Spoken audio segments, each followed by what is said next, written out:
Jekyll and Hyde shouldn't be modernized. Trust me, I was working on a book-accurate Jekyll and Hyde. It doesn't work. Actually, no, it shouldn't work.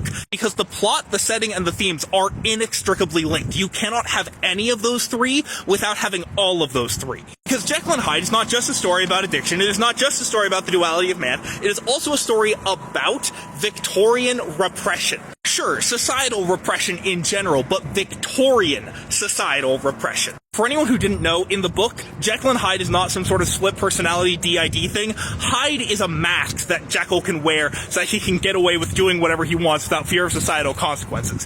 Hannah Montana and Miraculous Ladybug are closer analogs to Jekyll and Hyde than DID. Also, if you haven't read the book, it's pretty short. The entire audiobook's like 3 hours. And the Act 2 climax of the book, if you will, is that Hyde kills a man. Now, it's important that Hyde only kills one person. He is not a serial killer. It is a climax, not the introduction. It is a big deal, not the premise. Because as soon as Hyde does kill someone, Jekyll realizes, what have I done? I've gone too far. I need to stop now. It is his rock bottom for the addiction metaphor. Victorian social ideals repressed emotion so hard that what Jekyll fantasized about was being allowed to be angry in public.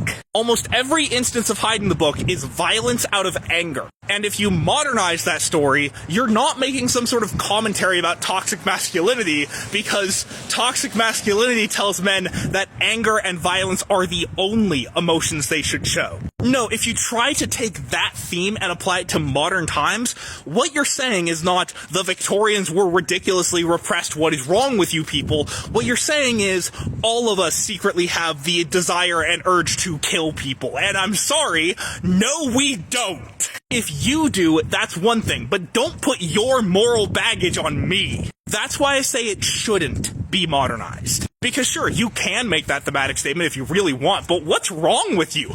Go to therapy! In a modern setting, that Act 2 climax would be a very different rock bottom. So in order to change the setting, you either have to change the themes or change the plot. Which is exactly what I mean by the plot, the setting, and the themes are inextricably linked. You cannot have any of them without having all of them. Follow for more film talk.